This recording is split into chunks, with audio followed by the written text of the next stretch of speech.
Hello everyone. Okay, so welcome once again to your very own channel. और आज का video होने वाला है बहुत ही इंटरेस्टिंग क्योंकि आज हम बात करने वाले हैं वोकैबुलरी वर्ड्स की। वोकैबुलरी वर्ड्स यानी वो वर्ड जो आपकी नॉलेज में और इजाफा करेंगे, जो आपकी नॉलेज को और बढ़ाएंगे।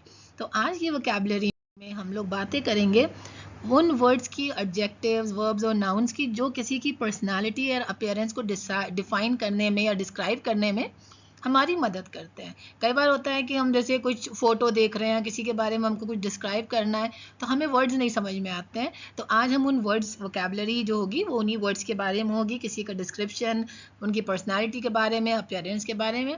साथ ही साथ आपको ये भी बताएंगे कि ये वर्ड नाउन है, एडजेक्टिव है या वर्ब है, क्या है।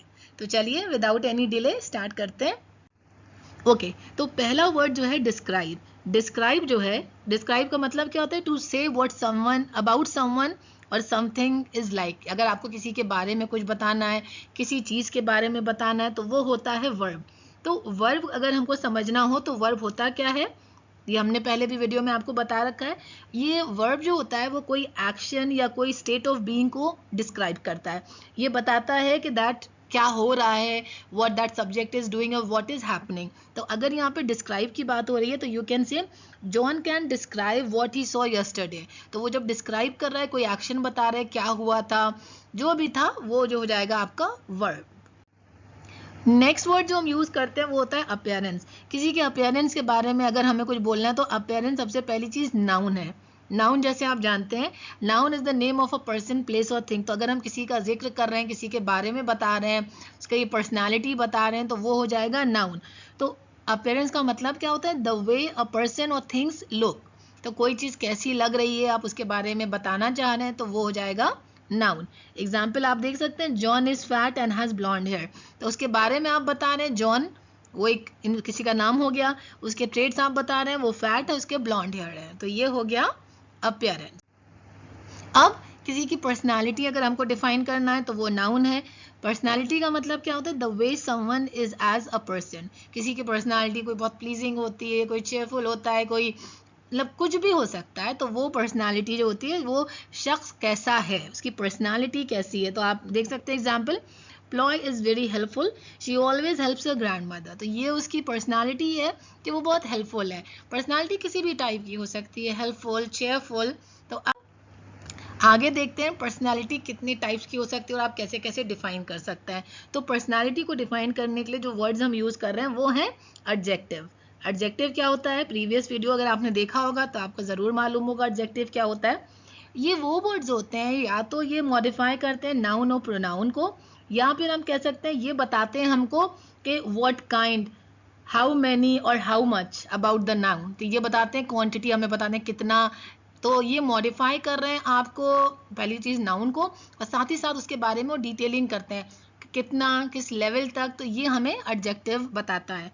तो चेयरफुल का मतलब क्या होता है? इसमें ये पर्पस है कि आपको उन वर्ड्स की मीनिंग भी पता चले, कहाँ उसको यूज करना है ये भी पता चले, और वो वर्ड क्या है? एडजेक्टिव है, नाउन है। तो ये वीडियो आपको 3 तरह से हेल्प करेगा। पहला वर्ड जो आप देख रहे हैं, जो पर्सनालिटी के बारे में लिखा है, cheerful, to be happy and positive. So जब कोई शख्स बहुत अच्छा हो, जिसके आप बैठ के बात करने में अच्छा लगे या बहुत प्लीजिंग लगे, तो उसको हम कहते हैं cheerful. So Anna is a very cheerful person. तो आप ये किसी को भी कह सकते हैं जो आपको लग रहा है कि वो चेयरफुल है। दूसरा वर्ड आता है confident, strongly believing in your self and your abilities. कुछ लोग होते हैं जिनको अपने पर बहुत यकीन होता है, वो कॉन्फिडेंट होते हैं, उनको पता होता है कि वो बहुत अच्छा बोल सकते हैं। ये बहुत अच्छी क्वालिटी है, सब में होना चाहिए। अगर आप में कोई क्वालिटी है तो you should be confident of that. तो आप, कई लोग होते हैं बहुत हेजिटेंट होते हैं, उनमें क्वालिटीज हैं लेकिन वो बोलना नहीं चाहते हैं, वो सामने नहीं आना चाहते हैं। तो ये भी एक एडजेक्टिव है। और आप एग्जाम्पल देख सकते हैं, super woman is very confident in herself. So super woman is very confident in herself. Then आ जाता है एबिलिटीज़। एबिलिटीज़ क्या होती है? ये कोई भी तरह के स्किल्स, कोई भी जो पावर्स जो आपके पास हैं, जो आपको और लोगों से अलग बनाती हैं, कुछ ऐसी एबिलिटीज़। सो द पावर और skills needed to do something, और the fact that someone is able to do something. कुछ लोगों के पास एबिलिटीज़ होती हैं, वो बहुत अच्छे से कोई काम कर सकते हैं, तो वो कहा जाती हैं abilities. So super woman has the ability to fly. तो अगर इस तरह की कोई एबिलिटी आपको हाईलाइट करना है तो वो आप बता सकते हैं। नेक्स्ट वर्ड आता है मीन।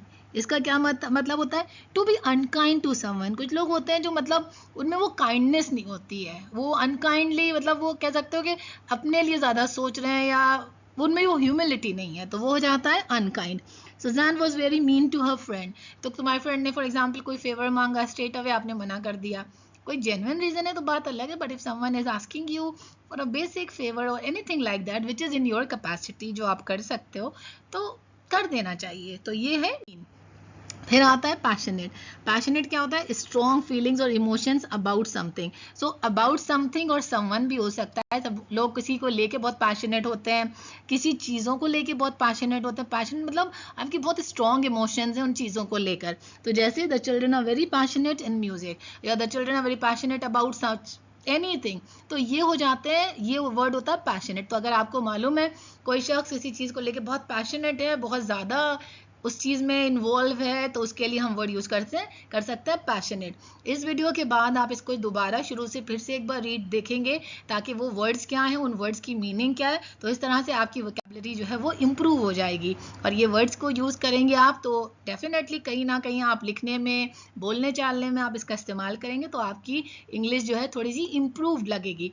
इसी तरीके से वोकैबुलरी वर्ड्स हम कोशिश करेंगे हर week set of vocabulary words लेकर आएँ, जिसकी मीनिंग आपको बताएं, उसका यूज़ बताएं, साथ ही साथ बताएं वो नाउन है, एडजेक्टिव है, या कौन सा पार्ट ऑफ स्पीच है। तो उससे आपकी अंडरस्टैंडिंग भी क्लियर होती जाएगी, और डेफिनेटली आने वाले वक्त में आप बहुत ही इम्प्रूव्ड वर्जन इंग्लिश का बोलेंगे, और बहुत ही फ्लुएंसी के साथ। तो बस इसी उम्मीद के साथ इस वीडियो को यहीं एंड करते हैं। बहुत जल्द फिर मिलेंगे कुछ नए कंटेंट के साथ। तब तक stay tuned, keep loving and keep learning. God bless you all.